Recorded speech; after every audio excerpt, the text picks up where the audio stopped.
Greetings, members, one and all of the Salivation Nation. Silver's Big Barrier. Let's explore.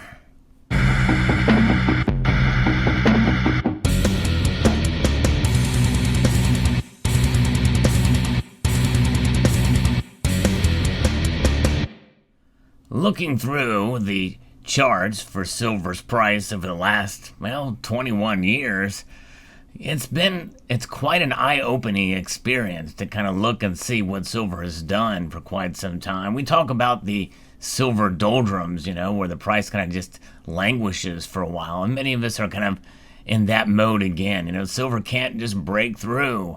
It's just kind of hanging out there. But in reality, when you look back through the course of time, it's still a pretty volatile market for silver compared to what it was from 2000 all the way up to about 2003. And we had the 9/11 attacks then, and it barely had a mark on the silver market. It really didn't do a whole lot. You would think something like that, if that were to happen again today, my guess is the reaction would be very different. But we have seen quite a big jump in silver prices over the past year, a very big jump, very akin to the same pattern that we saw from about December or about maybe July of 2009 all the way up till April 2011. It's that kind of movement upward that we saw from March of last year up until close to August, September of 2020. Then the prices kind of came back down. We did briefly see $30 silver though. And that, my friends, is silver's big barrier. $30 seems to be the point where it can get there, and then it just kind of pulls back a little bit. We only saw it very briefly last year, and I had made a prediction early this year that we could see between $30 and $35 an ounce. Now, I stand by that prediction, much closer to the $30 level than the $35 level, mind you. But in my prediction, I said that we could see it touch those prices, but it may not be sustained. And that's the other part of the barrier, because in order for it to really break through, it's got to sustain those prices for enough time. And then analysts are saying that based off of some triangle pattern for technical analysis, that we will see silver shoot up and rocket up to $50 an ounce. And yeah, if you look at the patterns and the way silver moves, there was all indications from the big climb that we saw from March of 2020 up through the summer of last year that we would have seen $50 based off of the technical patterns then because of what had happened before. In the end, really, it's difficult to really predict where silver is going to go, but I do believe that $30 price is a barrier that needs to be broken. But I do think once we do punch through it, I believe that we'll see a new shelf, what I refer to as a shelf or resistance, that we have kind of seen since the prices came back down from the 2011 highs. We saw a steady sawtooth pattern back down, and then we saw it kind of hang around, literally in the low teens for quite a while. And but nonetheless, that is sort of the shelf where silver is now. And I believe that we have hit that shelf. And in March 2020, when everyone ran to the safety of cash, there was our silver flash crash during that time. But we did see resistance, obviously very strong resistance above double digits there. And when you think about the performance and what silver is meant to do, and how it does preserve value over the long course of time, somebody who would have bought silver back in 2002 at near the end of a stretch of very, very lackluster performance for silver, hanging around the $4 and $5 an ounce, that's still double your money. But it took, basically 15, 16 years before you saw that doubling of your money in the spot price. So that's just it. It's about looking long term and ignoring these big spikes and these big drops in price, averaging it out in the long run. But I do believe we might be on the precipice of a new shelf, a new area of resistance once that barrier is breached. It's kind of like one of those things I refer to as, letting the toothpaste out of the tube. Once it's out, it's not going back in. And I believe that barrier holds a positive and negative view for us. There's going to be some resistance psychologically and maybe even technically to that $30 level. But once it breaks through and it sustains for a period of time, that very well could be the new resistance, at least for a time, as we head into great economic uncertainty. We're on the precipice of a great reset, revaluation of debt, and of course, increased government intrusion, and also tracking of our purchases with whatever kind of reset there's going to be here in the United States, but not only the United States, but globally as well. The dollar is important globally, but so is the breadbasket of other currencies that the IMF tracks. And we know that these, whatever kind of reset that takes place, even though it may be under the auspices of sovereignty here in the United States, it will be more than likely easier to transition into a global system. And that is what many of us kind of fear as to what's going to happen there in that regard.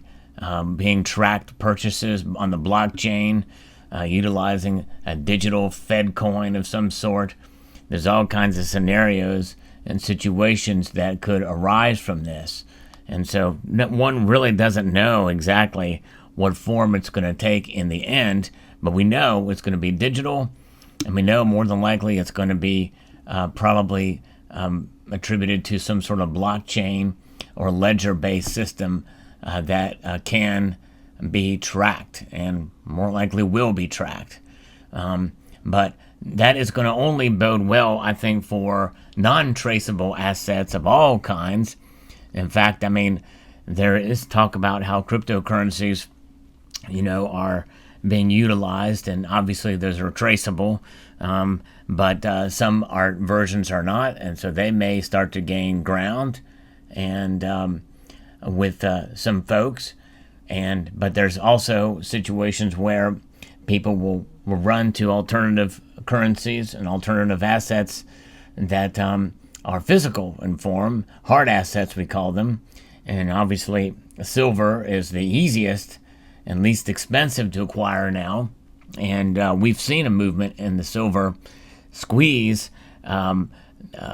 phenomenon that has taken place. And that will, I think, potentially keep going. And premiums will probably continue to play a role in how we assess our silver purchases. But we will see prices probably reach new levels here in terms of the spot price. And as demand grows, not only for green technologies, and which are going to happen whether or not government gets involved or not, but we know government wants to get involved a lot with the green technologies. Solar, EVs are the two biggest drivers for silver, and by the way, copper as well.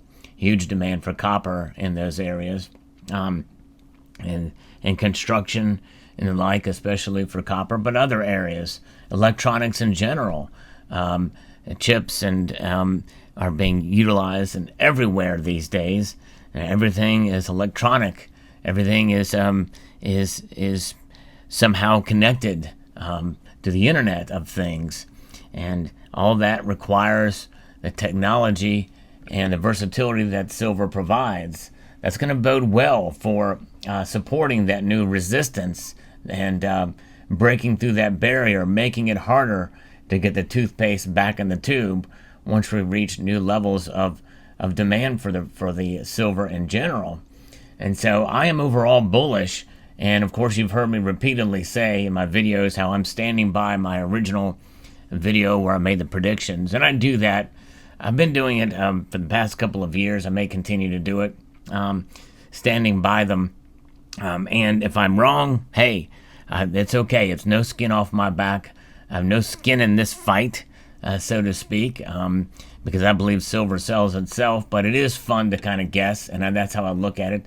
My prediction should not be taken seriously, even though I like to think that I approach it from somewhat of an educated viewpoint, and there is no agenda behind my guesses of what silver should be. So if I'm wrong, I am wrong. I've been wrong in the past. I will be wrong in the future.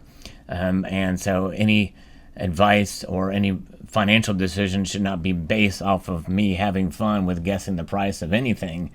But nonetheless, I do believe, though, that as we move into the year, coming out of we're in the midst of summer now, and where there is a natural doldrums for the price, silver's hanging around the low $26 range now.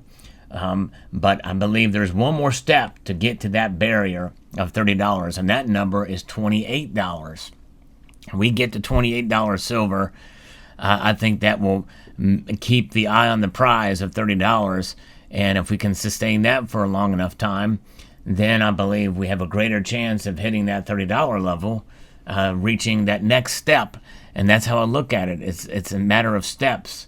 And most of those steps one would think would be in $1 increments, but that would probably be the case years ago. But I think now we're at a time where the price of silver is so volatile, and what's going on in the world and how the psychology of the markets is so entrenched in us. I believe those steps are measured by $2 increments. And so that's why I'm looking at that $28 level as the next step. And we're now on the other landing for $26, and we need to get to 28 again and hold on to that for some time before we get up and climb up to 30. If we get to 30 too quick, more than likely it'll crash back down just as quick. You take 2 steps up and take 3 steps backwards, typically, is what happens. And so we want to be able to take 2 steps up and rest for a while, and then take another 2 steps up. And that's kind of how I look at it.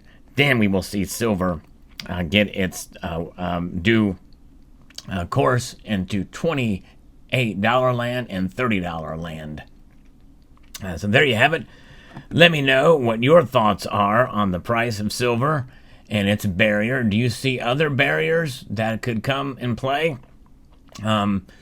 Other psychological barriers, other numerical barriers that could come into play with silver? Let me know in the comment section below.